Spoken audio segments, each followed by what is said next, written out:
Germany broadcasting, people of Britain, greetings from the Third Reich. This is the voice you have learned to fear. This is the voice of terror. Again we bring you disaster, crushing, humiliating disaster.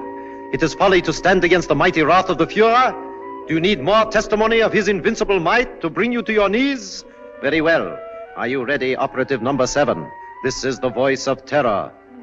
A secret airplane factory somewhere in England.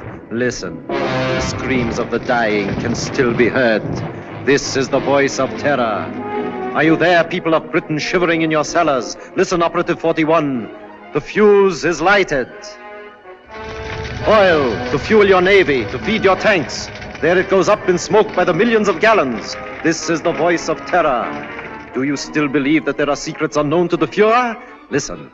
Tonight at 7:10, an important diplomat boarded a train at a little station outside Liverpool. Each split second is accounted for. The rails divide. The train hurtles through the air. The diplomat will make no report in London. This is the voice of terror. Englishmen, do you still await your doom in your stupid, stuffy little clubs? It will come, I promise you. Operative 23, the time is now. We strike you on the high seas, as well as on the land. This is the voice of terror. Englishmen, the Fuhrer strikes you now as he pleases. Water pours through your greatest dam, smashing everything before it, even as our invincible armies roll toward their objectives.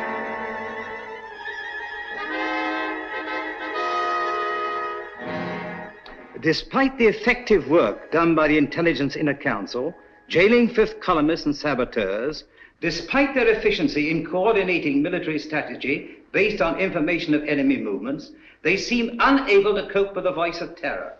Already 6 military catastrophes have occurred. The unmitigated nerve of the press. Now they're attacking us. At last the fellow to kingdom come. If only we could keep this insidious stuff off the air. I'm not sure that I agree with you. What purpose would that serve? Well, the people wouldn't have to listen to it. I've been talking to Crosby, the radio technician. If we want him jammed off the air, Crosby can do it. I've been working along other lines. I've asked Mr. Sherlock Holmes to come here. What? Sherlock Holmes? This isn't a case for a private detective, it's a matter of state. In this emergency, we should take advantage of everyone's peculiar gifts. Mr. Holmes is the most subtle and extraordinary private investigator of our time. Are you intimating that the Army and Navy intelligence plus Scotland Yard are not equal to the occasion, Sir Evan? I'm sure they're equal to any occasion. They've done a marvelous job of lining up fifth columnists, saboteurs, and keeping us informed of the enemy's movements. But the voice of terror seems to have them stumped. Sherlock Holmes may have a new approach that will solve the problem. What's happened inside these walls has always been secret. We don't want any outsiders here. I'm positively and irrevocably opposed to calling in Sherlock Holmes. Perhaps you'll change your mind. I see nothing whatever to make me do so. Prentice is right.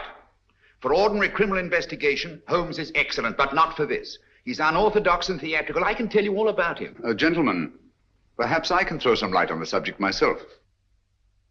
Holmes, how are you? So good of you to come. Good afternoon, Sir Evan. Your card opened all doors. Oh, Blouser! Oh, you've put on a little weight since you left school. You don't look any younger yourself, Dimples. How are you? Fine. Come in, won't you? You know these gentlemen? I think so. How do you do? I haven't had that pleasure. May I introduce my friend and associate, Dr. Watson? How do you do? I'm afraid I've arrived at an embarrassing moment. Not at all. This gentleman here, Admiral Sir John Prentice. Admiral Prentice, objects most strongly to my being called in. How could you possibly infer that? From the carpet. Carpet? A man who rises from his chair and digs his heels sternly into the carpet is violently opposed to something, and the Admiral, being quite distressed by the criticisms of the press, would be most apt to resent my intrusion. Well, You've just arrived from Seven Oaks. yes, of course. How on earth did you know that? Oh, pardon my mentioning it, but adhering to your left boot heel is a variety of clay known only in Seven Oaks. An amazing piece of deduction. Elementary, my dear Barron. Here's a broadcast of the voice of terror.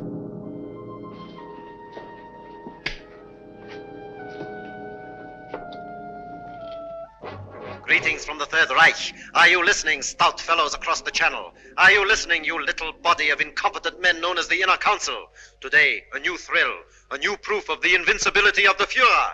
Right now, a crack express train laden with British troops and nurses is speeding across England. In just one moment, it will leave the rails forever, crashing twisted metal, the cries of the dying. They can't. Now, They wouldn't dare. It's impossible. They couldn't have got on the to men it. are laughing, joking. That one in the third car reads a letter from home. It is the last letter he will ever receive. The train is rounding a curve. Its whistle is screaming. Farewell, it is saying. Farewell. You have just heard an exact reproduction of the way it sounds, the way it must actually be. The hearts of the German people bleed that innocent men and women have to be killed because your stupid war men... Shaw speaking. Have you any news of the Liverpool Express? Time and time again offered in peace. But if your blundering war cabinet cannot see that England is already lost, then it is our sacred German duty to prove it to them over and over and over until they are on their knees, begging, pleading, groveling for the exquisite mercy of our Führer. Each night, the voice of terror will announce... Shut it off. death blow struck at Stop the it. heart of England. Even as you listen, and you... I'm sorry. Do what you can, Holmes. This frightful thing has got to be stopped. His son was on that train. How did they find out about the troops? It was an absolute secret. Gentlemen, something must be done about this thing at once. Yes. First of all, then, the voice must not be blocked off the air. But he's a menace. All over the Empire, this horrible news is broadcast, blown up out of all proportions. The world is beginning to believe it. Even our allies are counting England out. People are frightened, panicky. The British people are not so easily panicked. It's dangerous, I tell you, to let this thing go on. Dangerous, yes, Captain Shaw. But we must continue to listen. What for? So that we can keep on guessing who it is? His identity is not important. The important thing is the purpose behind this campaign of terror. Purpose, indeed. Isn't it enough that our most secret plans are known, our ships are being destroyed, our trains wrecked? I'm convinced that these disasters are only a prelude, a smokescreen, to cover up a more diabolic plan. And I intend to find out what that plan is. This council and Scotland Yard will give you all the aid you require. Thank you. Gentlemen, my connection with this case must remain absolutely secret. You understand that, of course. Why, certainly. You will let the council know at all times just what you're doing. I shall give you such information as I think wise to disclose in the interests of safety, both the public's and your own. The Inner Council has never shared its secrets with anyone. I demand that you keep us informed of your activities and progress. Come along, Watson.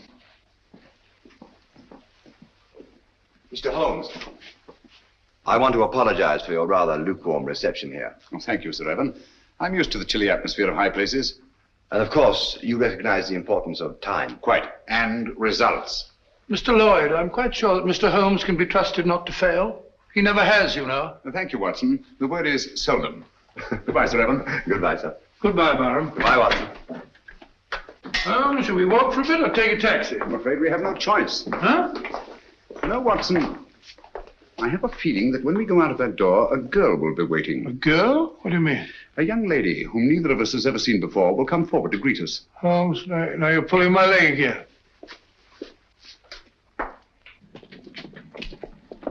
Mr. Holmes, I'm Jill Grandis. How do you do?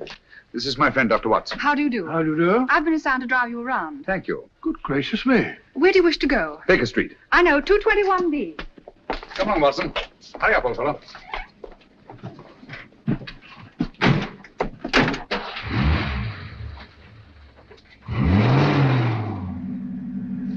Holmes, the girl waiting.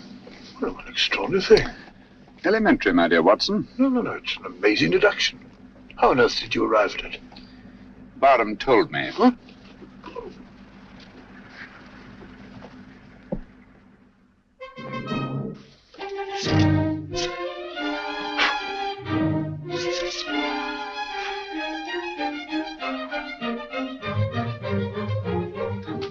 Oh, don't you worry, Mrs. Hudson.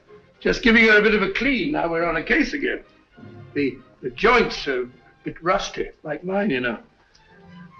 Is he back in a case again? Case? The greatest case of our career. Oh, mercy, it always is.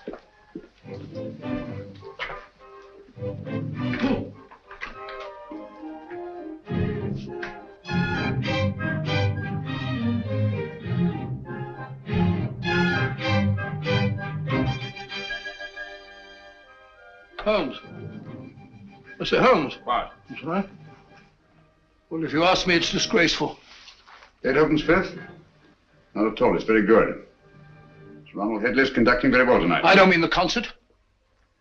No? England's in danger. Heaven knows what frightful disaster's happening, and you sit there calmly listening to the wireless.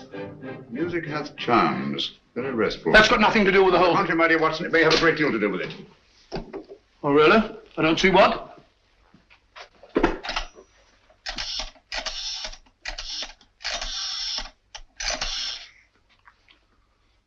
BBC request station. This is Sherlock Holmes. I understand you play recordings. Would you mind playing Beethoven's Fifth, conducted by Sir Ronald Headley? Thank you very much. But you just heard it. I like it. Huh?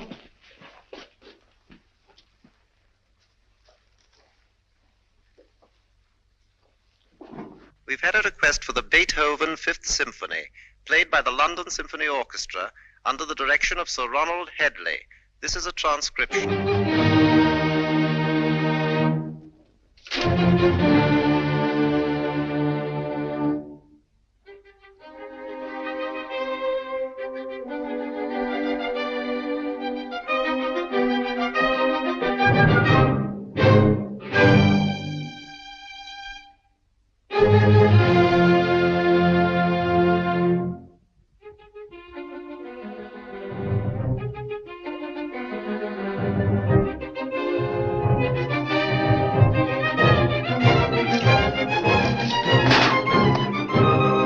What's all that about? I say, Holmes, I don't think... Shh.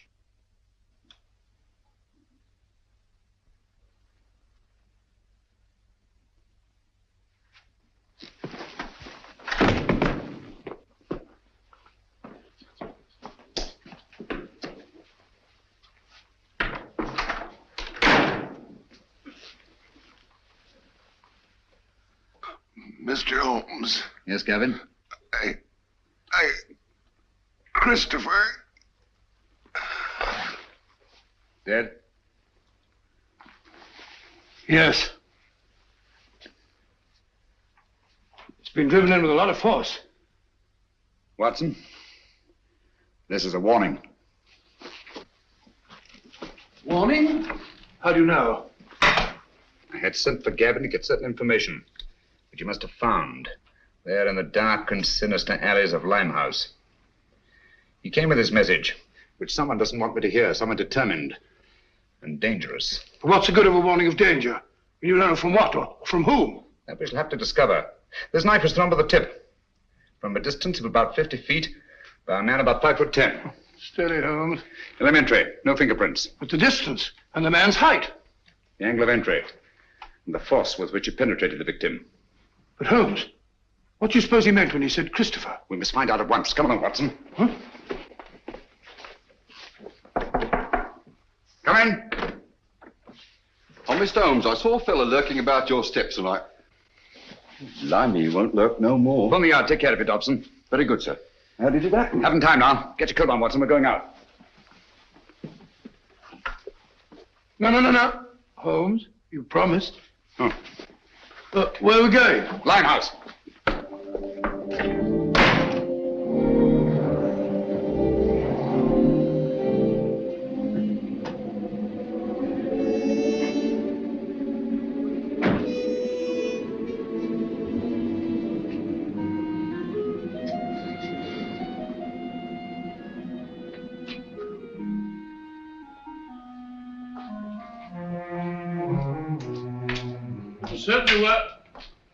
Certainly wise of you to let Miss Grandis go. This is no place for the girl or anyone else. Yet there seem to be people about.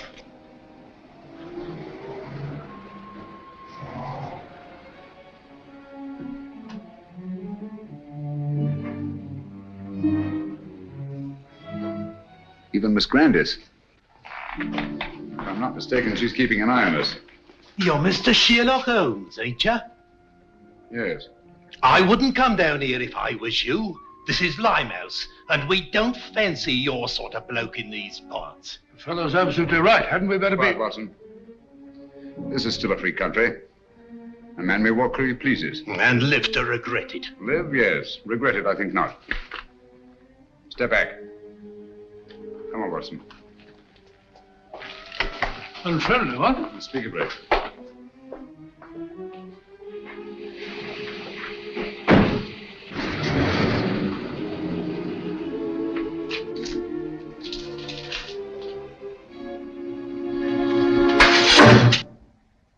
What was that, Holmes? It's all right, quiet. I can't see a thing. Luckily for us, neither can they.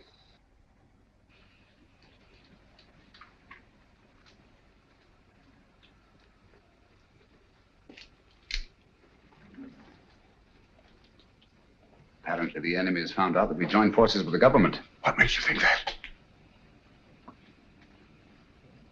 This knife, like the knife which killed Gavin, was thrown by a former habitué of the docks in Hamburg. It's a German knife.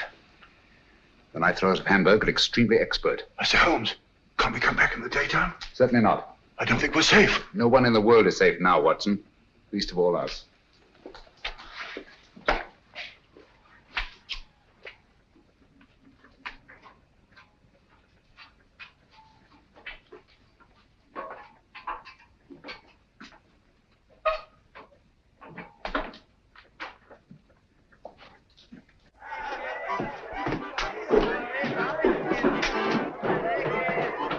What is it, Ready? Don't tell me that you don't recognize me. Mr. Sherlock Holmes. I got a specially ugly lot here I'll tonight. take my chances. I can't keep you up, Mr. Holmes, but...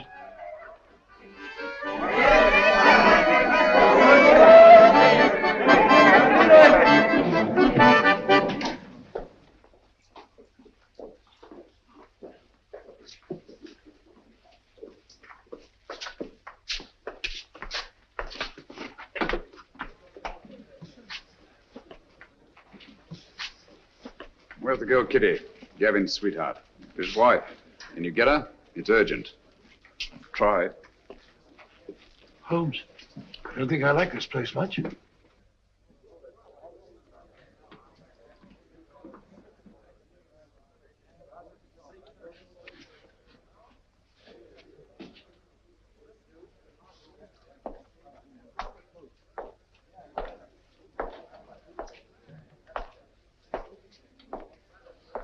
Oh, just sit here if you don't mind. I think you'll recognize me, Mr. Holmes, if you look hard enough. Camberwell. You've got a long memory. Like me. Tarleton murder, 1932. Of course, I sent you up. Mr. Holmes, don't you think we better be... Stow your gab.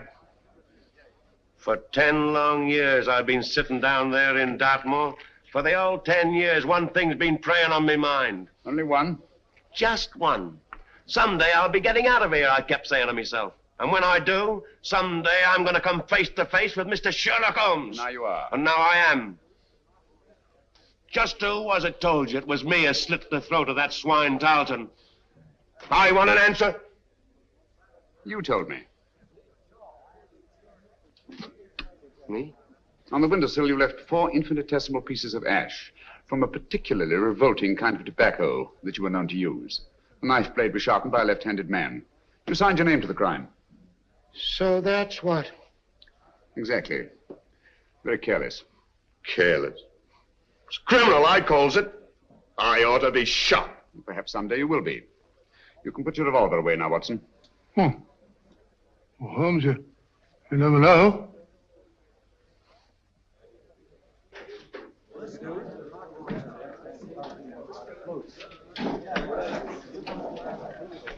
Where's Gavin?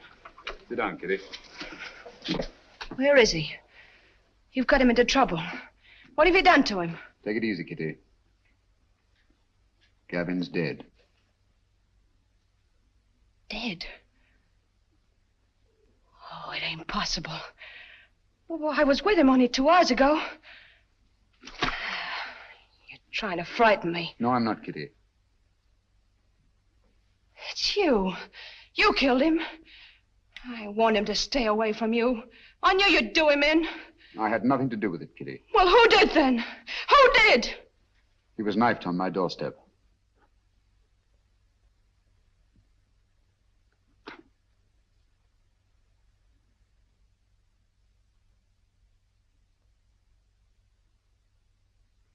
I'm sorry. I'm deeply in his debt. Before he died, he said one word. Christopher.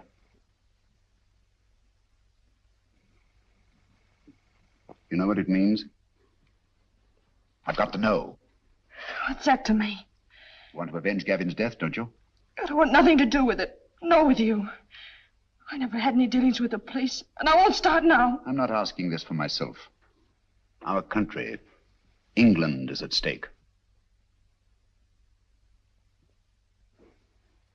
Gavin was killed not by his own enemies, nor even mine, but by the enemies of England. So that's it. Yes, Kitty. The Nazis killed him. Help me to find out what Christopher means, and I promise the man who murdered Gavin shall pay for it. Think, Kitty. The cutthroats of the world menace us all. You can help stop this savagery. Yes, you, Kitty. It would take the police weeks, months perhaps, to find out a certain piece of information we must have. That's not so with you and your friends. You know every nook and corner of London. Get them to help us. We need their help. Your friends will become an army. You understand? Secret, invisible, and mighty. And you will be at their head, Kitty. You will be their leader.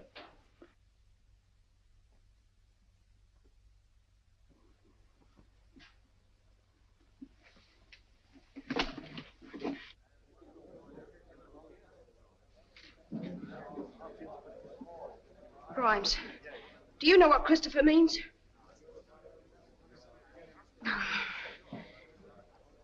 Dugan, do you know? Dugan, listen to me. I ain't got no time to listen to you, girlie. But you gotta listen. Someone killed Gavin. I don't know who, but you gotta help me find out.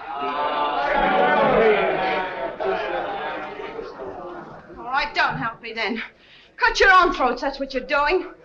Help me or help the Nazis. Sure, the Nazis killed Gavin.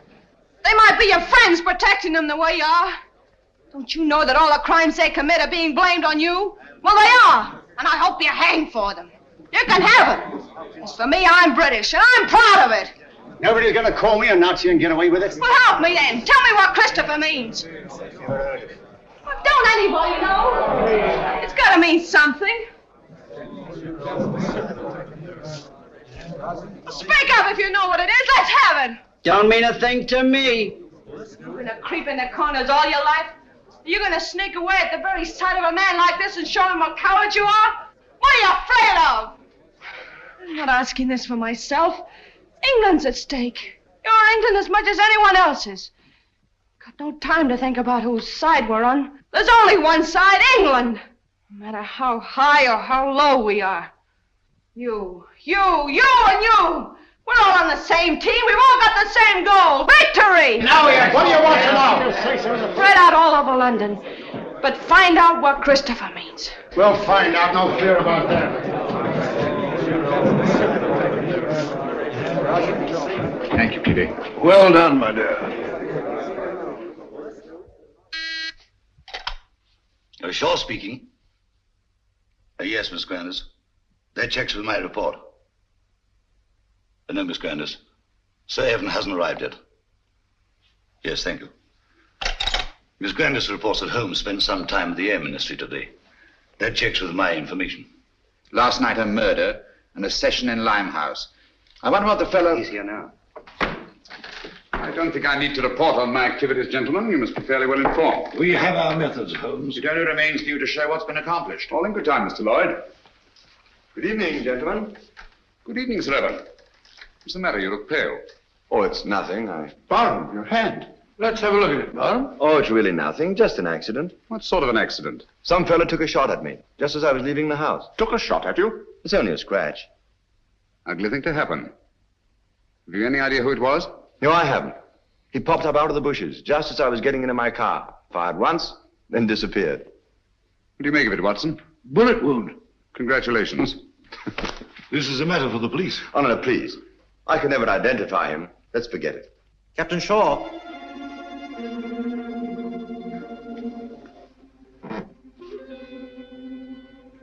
People of Britain, greetings.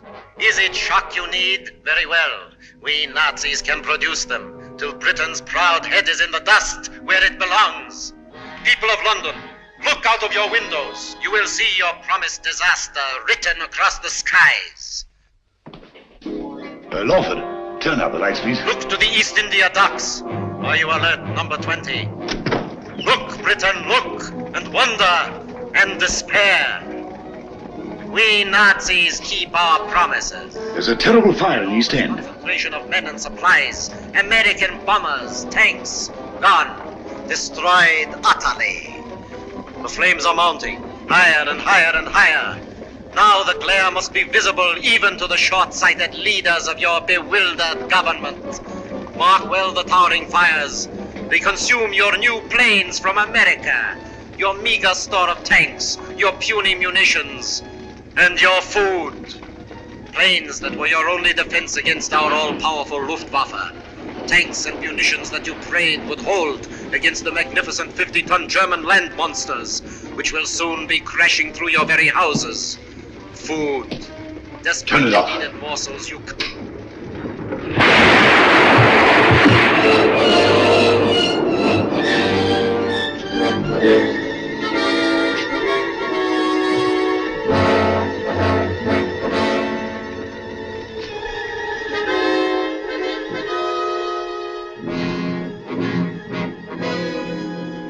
Gentlemen, this is really a terrible setback. How do they find out our secrets? It's horrible, the way it's timed, the precision of it.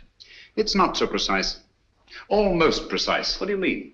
I should call it exact. No. The fires actually broke out sometime before the voice called to his operative in London. Joe, that's true. And last time, the train disaster. Captain Shaw was on the telephone immediately, and Scotland Yard knew all about it. The derailment must have occurred at least 10 minutes earlier. That's certainly possible. Even so, what of it? No mystery, nothing supernatural, just split-second planning, that's all. Days, perhaps weeks in advance. Very well figured out, Holmes. It gets us a step forward. Now, gentlemen, let's take a step even further. I have charted here the tonal differences between actual and transcribed broadcasts. Using this test, I'm convinced that the voice of terror is undoubtedly recorded and played from a record. What does that prove? It proves that the voice of terror, the man himself, is not in Germany. He's here, in England. Oh, that's impossible. What are you telling us, Holmes? It can't be. Our technicians insist the broadcast originated in Zeisberg. And so they do, from recordings flown to Zeisberg. It's impossible, Holmes. You can't expect anyone to believe that. It can't be done. Thanks to the Royal Air Force, I have some rather curious information. At irregular intervals, 6 Nazi bombing planes come over and drop their deadly cargoes on non-military objectives. A meadow or a sheepfold. That's nonsense. The Nazis aren't fools. They don't waste ammunition. Of course not. Then what's the purpose? To divert attention from the fact that a single plane breaks formation each time and disappears. But why? Gentlemen, that lone plane picks up plans, maps, secret military information, and the voice of terror's timed and recorded speech and flies them to Germany. I can hardly believe it. Sensational, if true. It's incredible. Fantastic. Mr. Holmes, Yes? there's a person outside asking... A lady? Um, Ask her to come in. Excuse me, gentlemen.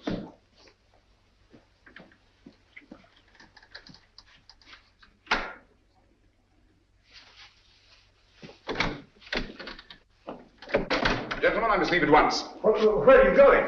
That must remain a secret, even from this council. I object to this, Mr. Holmes. You're here against my wishes. Since you are here, I demand to know what's being done. As I've already told you, Mr. Lloyd, I shall report to this council at the proper time. And so, gentlemen, until we meet again, as I hope we will, take no unnecessary risks. We're all in grave danger. Come along, Watson. Coming.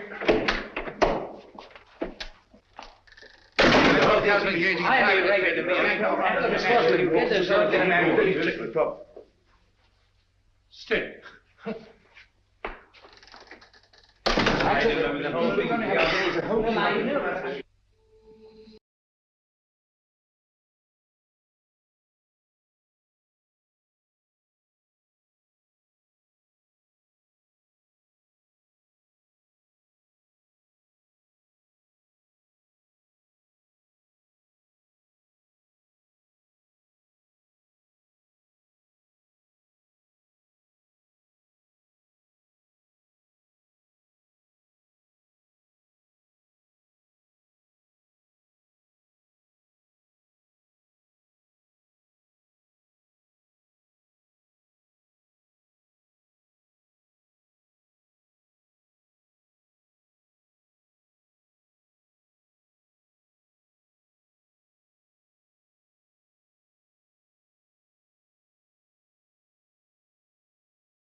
Good evening, gentlemen.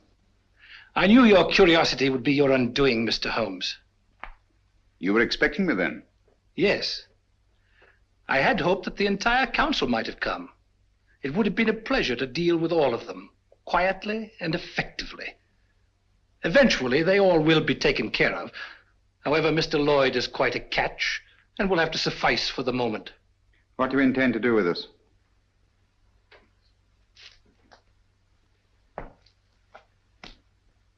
Were it not that time is so pressing, we might first put you on trial. On trial for what? Crimes against the Third Reich. Misguided efforts to wreck our inevitable victory. Mr. Lloyd, your super-British patriotism, your blundering but sometimes effective intelligence efforts are well known. We have quite a score against you, which will be settled. Dr. Watson. A fair physician, no doubt, but of no consequence. To our stupid British minds, every life is of consequence. A quaint notion of an even quainter nation. We are not like that. We know that only the powerful are worthy of respect. Let our record speak for us. Your record speaks. It's brilliant. Thank you. A brilliant record of rapacity, cruelty, torture, deceit, and murder. Murder?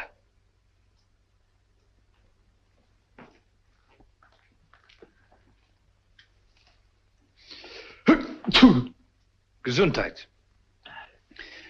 Thank you.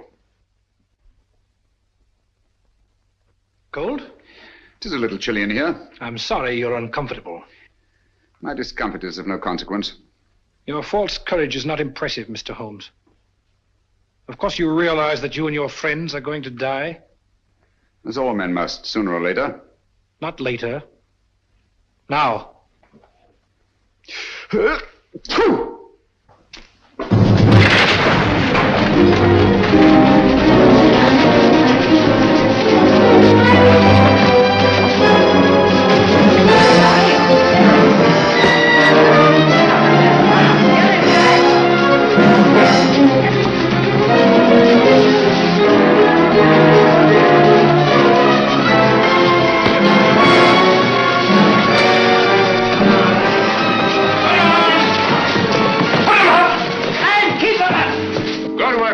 It's a pleasure, sir. All right, then. Line him up there against the wall. Come on, get back. Come on, get back.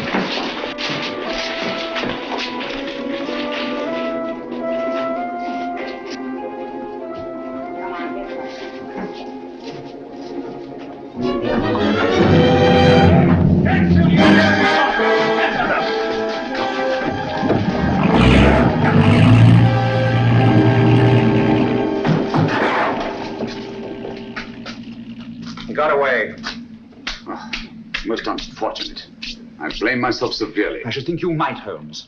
If you hadn't been so stupidly mysterious, allowed Scotland Yard to give you adequate protection, the man would never have escaped. No, he never would. Most regrettable. But Gesundheit.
Was it, eh?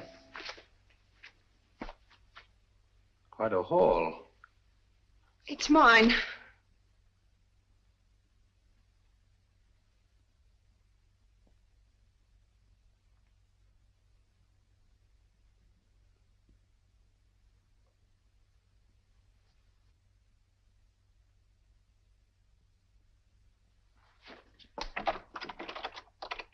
Go ahead. Your friends, the police, are undoubtedly still out there.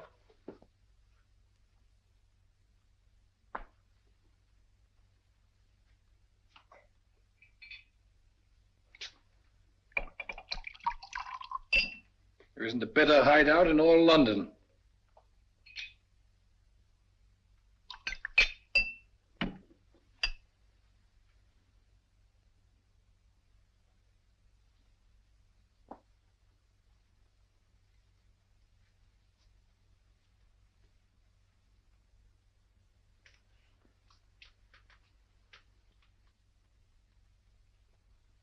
This will quiet your nerves.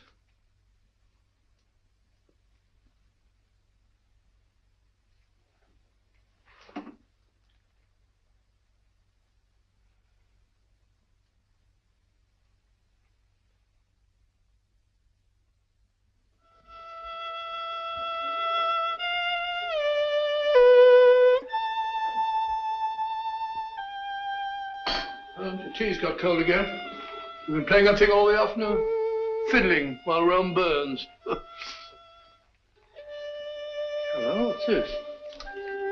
General J. Lawford, KCB DSO, and Captain Roland Shaw, MC, who today narrowly escaped being struck by a falling wall in a bombed area. Lawford and Shaw by a falling... Holmes, you don't think that... It was not an accident. Good heavens. Holmes, that sinister-looking fellow, what's his name? Meade. If only he hadn't got away. Yes, difficult as it was, I managed to let him escape. You let him escape? But great Scott, man! He was about to kill us. He may even yet. I don't understand you, Holmes. It's my theory that this chap Meade is the arch criminal, that he's behind the whole thing. You're absolutely right, Watson. Except for one thing. Well, then I'm wrong. Have you observed that a highly secret military plan is thwarted by each of these disasters? Yes, I have. Now that you mention it. Watson, there's a leak. A leak? You mean in the council? But Holmes, that's impossible. Anything is possible until proved otherwise. See who are in the council. Lawford and Shaw. They're above suspicion. Their record proves that. Anyhow, they were attacked. Unsuccessfully. There's Prentice. Would he kill his own son? Doesn't seem likely. And yet the boy is dead. Barron, of course, brought you into the case. So it's quite obvious that he wants it solved. Most patriotic of Sir Evan Barham. He's a great fellow. Paid wing 3/4 for the school my last term, so I can vouch for him. Besides, he was attacked too. Shot at. So I gather. How about Lloyd? No, it can't be him. Meade was going to kill him as well as us. By the way, he's a brave fellow, Lloyd. Did you notice that he didn't turn a hair? Very composed. Come in. Mr. Holmes? Yes, Kitty? I think now we'll be able to get some information from Mr. Meade. Your plan worked like a charm. I knew you could do it. Oh, it's not so hard once your mind's made up. And mine is. You'll be careful. She better be. She's mixed up with that fellow. Oh, I'll be careful, all right. But I'm going through with this. Good girl. I heard him talking on the phone today. Yes? He said, I'll take care of that little Seven Oaks matter at 11 tonight. Seven Oaks? Isn't that where... Barham has a country place. Watson, there's not a moment to lose. If I find out that Meade did kill Gavin, I'll... If so, he'll be punished. I warned you no one was safe with that fellow at large. Now he's after Barham. Yes, I only hope we're in time. Come along, Kitty. I'll get you a taxi. Thank you, Mr. Holmes.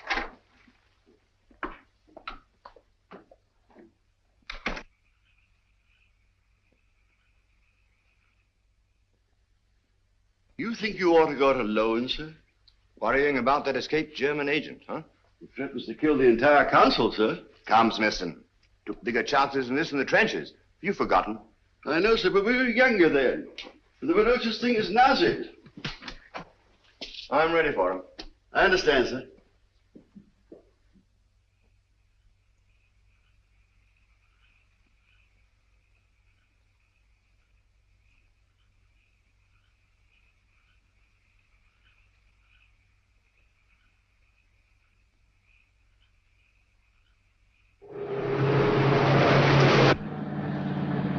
You've driven Sir Evan down here before, of course, Miss Grandis. Quite often. He comes down whenever he can. He's a local air raid warden, you know. Likes to get away from the excitement occasionally, eh? Yes, it's so very quiet here. Quiet and remote. away from everyone.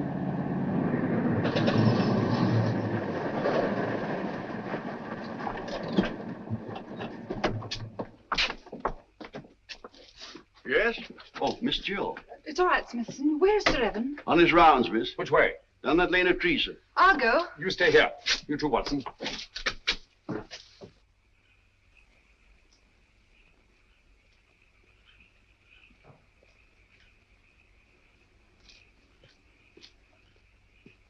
Hello there, Barham.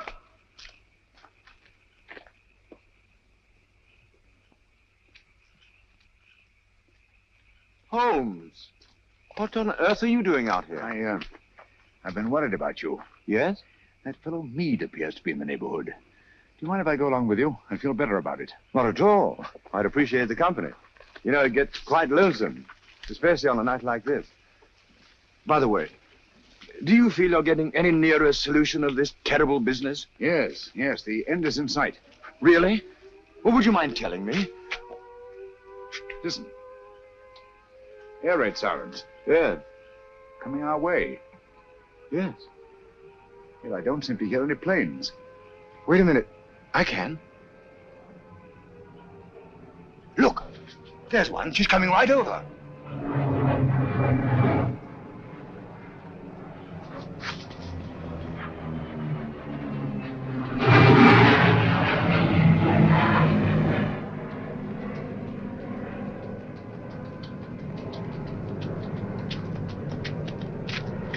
There she is. House of theirs. There's Holmes. He's coming in for a landing.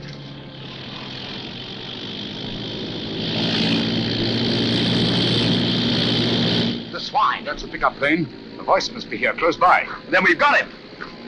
Barham! Be careful!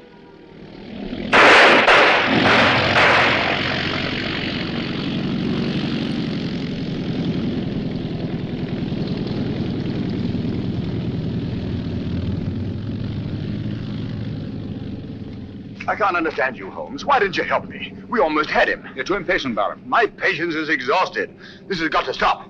Thought you'd have solved the whole thing long before this. What happened? Was that a Nazi plane? Yes, I saw the filthy swastika myself. Great Scott. Took a shot at him, but he got away. Meade also got away. Well, I better go and report this. We'll go with you. Come along, Watson. You needn't bother. I can take care of myself. My dear fellow, there's no use taking chances. I'm afraid you're a marked man as long as Meade is at large. Come on.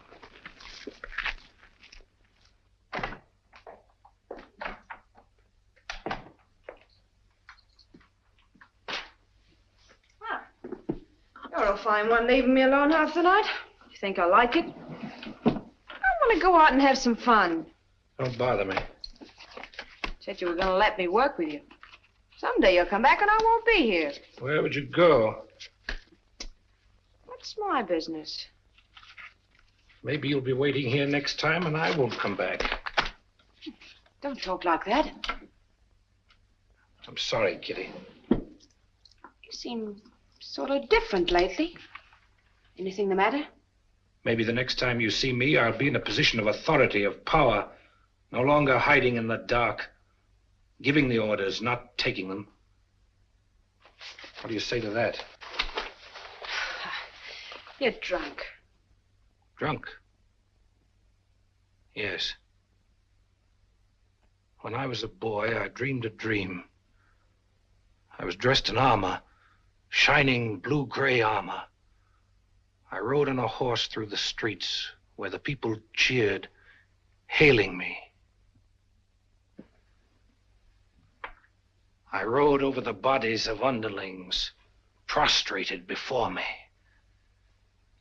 Their blood ran out along the gutters like a river.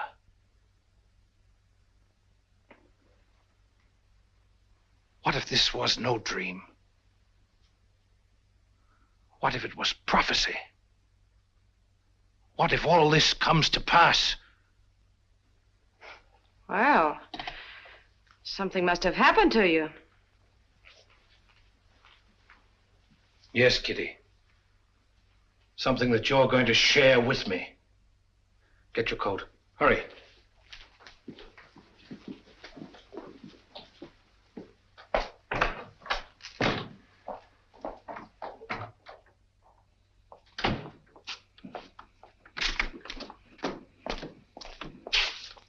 Right, you. Got plenty of petrol? Enough. Start driving.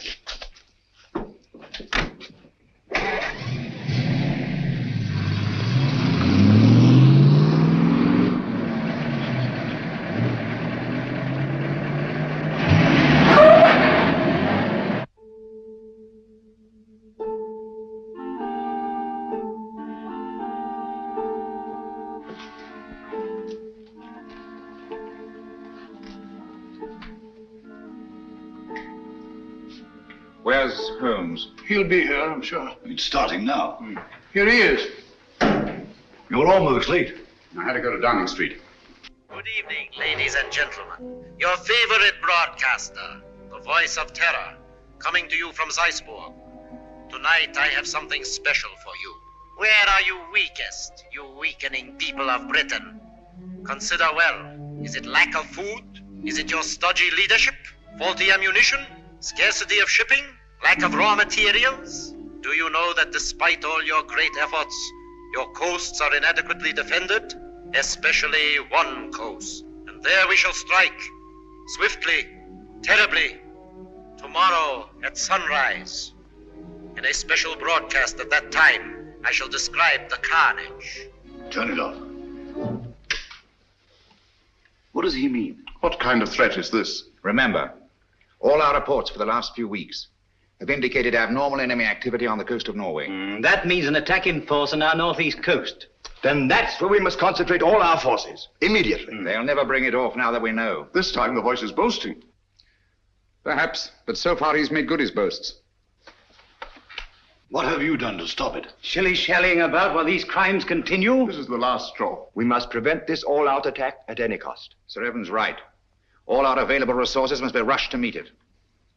Withdraw material from elsewhere? If need be, yes. This calls for action, and lots of it. There's something curious about this broadcast. He said tomorrow. Always before, it was now. I wonder what it means. There's no time for wonder at this point. Mr. Holmes, your methods have got us nowhere. The situation demanded action and got none. Mr. Lloyd, I think I know when action should be taken. Nevertheless, we take charge now. This is a crisis you can't hope to deal with. A man to see you, Mr. Holmes. Bring him in. Yes, sir. Mr. Holmes, sir. Last night I trailed Kitty and the fellow Mead. Yes? They went to a place near a bomb village on the coast, sir. North? No, sir, south. South? Why didn't you come sooner? Motor trouble, sir. Just got back. All right, it can't be helped. Stand by until we need you. What? So, it's on the southern coast the drama's to be played. The fox is out of his hole at last. Meade has led us to the voice of terror. Gentlemen, we must set out at once. Are you mad? What sort of a wild goose chase are you suggesting? It's ridiculous. It's time to put a stop to this. Barham speaking. Yes, of course. We've been ordered to accompany Mr. Holmes.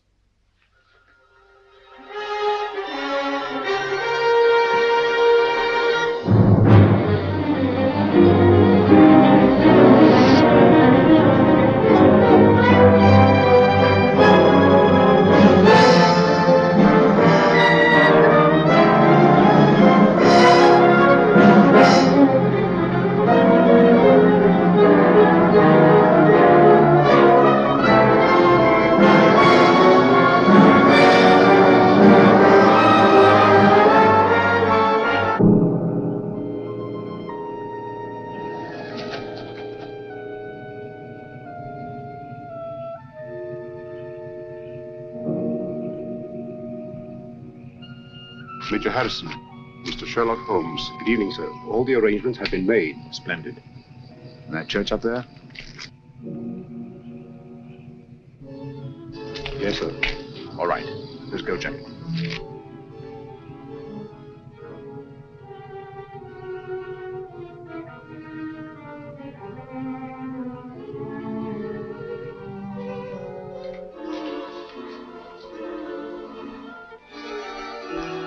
Von Borg seems to be delayed. He'll be here, never fear. You all understand your objectives. Sheila! Sheila! Yes, sir. You understand what you're to do? Yes, sir. I'm going with the first contingent to Liverpool. Your men are waiting there, organized to take control? They have been ready and waiting for weeks. What was that?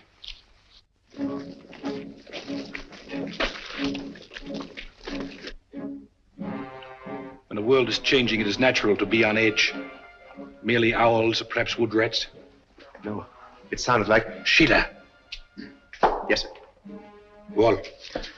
City of Croydon and Croydon Airport. All is prepared. You go. Birmingham, where I used to slave in the factories, but not anymore. The day has come at last.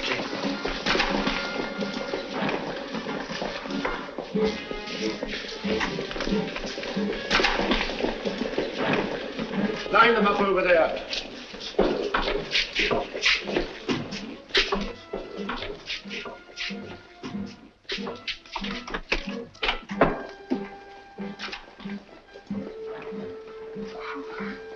Mr. Holmes. Oh, I was afraid you'd be too late. I'm glad you're safe, Kitty. Come along, sit down.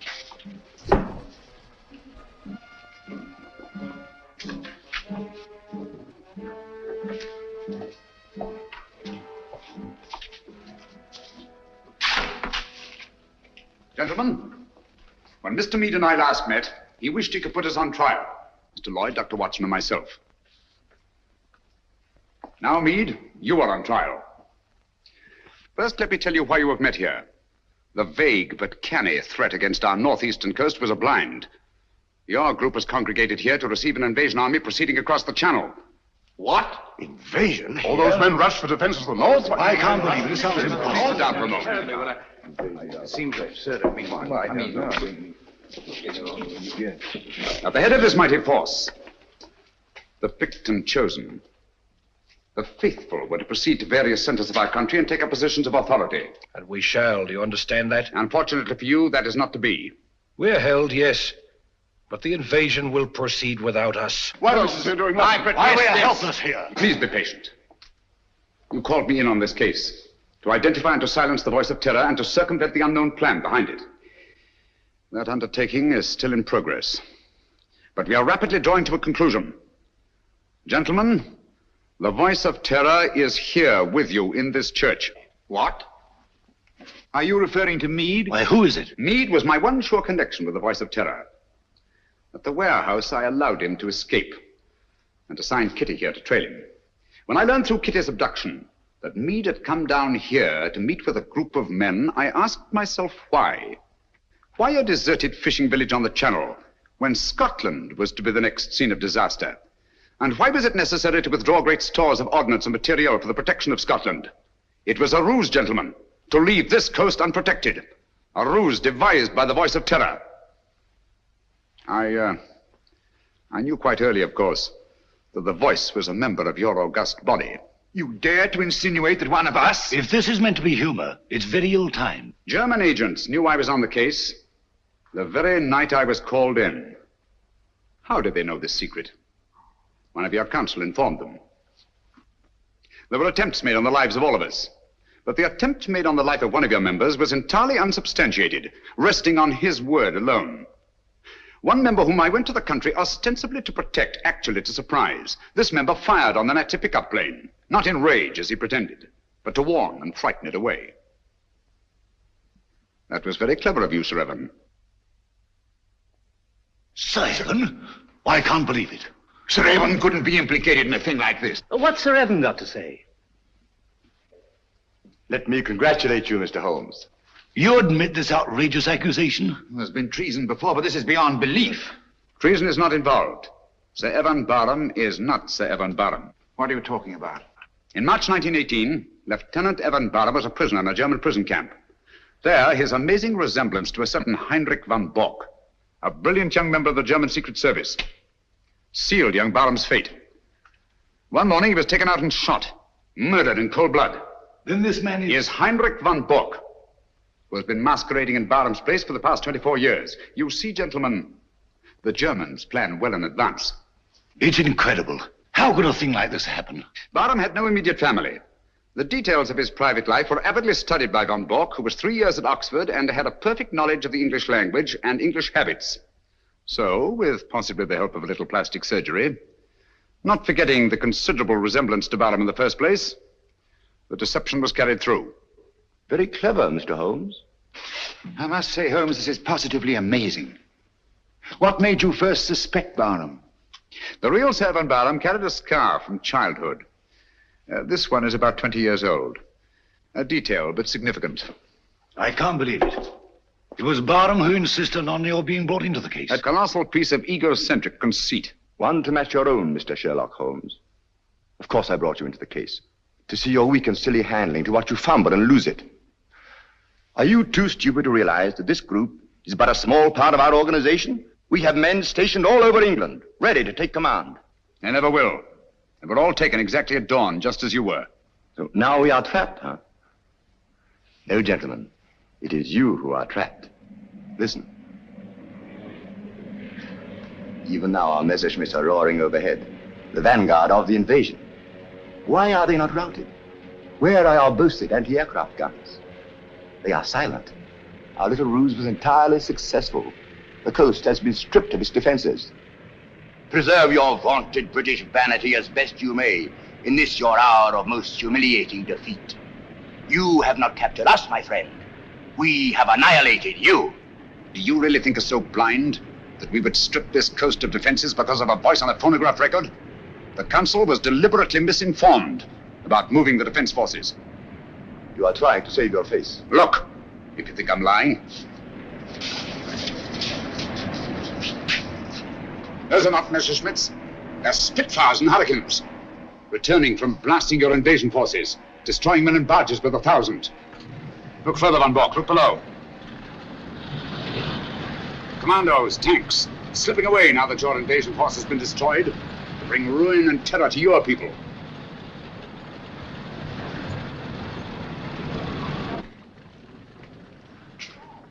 I wonder if there's anything on the wireless about this. The BBC. We are frightfully sorry to announce that a special broadcast of the Voice of Terror will have to be delayed indefinitely. A threat against our northern coasts, made only as a blind to cover the enemy's invasion plans, has not been fulfilled. Instead, our victorious planes have blasted invasion bases on the continent, destroying enormous stores of materiel and troops. More news of this triumphant victory tomorrow. At the same time, the scattered Nazi agents all over the Commonwealth have been unceremoniously clapped into prison. That is all.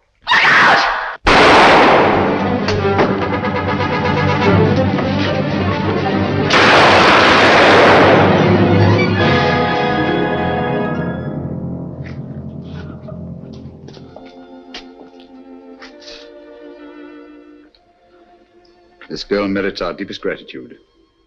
Our country is honored in having had such loyalty and devotion. We'll remember. Holmes, I don't know how we'll ever thank you. Don't try, it isn't necessary. I'll be with you in a minute, Holmes. I'll just see that she's taken care of.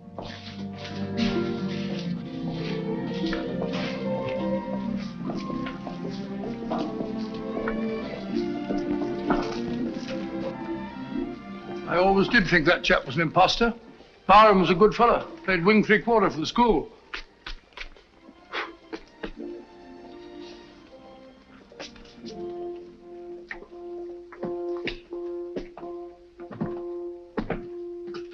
What a lovely morning, Holmes. There's an east wind coming, Watson. No, I don't think so. Looks like another warm day. Good old Watson. The one fixed point in a changing age. There's an east wind coming all the same. Such a wind has never blew on England yet. It will be cold and bitter, Watson. And a good many of us may wither before its blast. But it's God's own wind nonetheless. And a greener, better, stronger land will lie in the sunshine when the storm is cleared.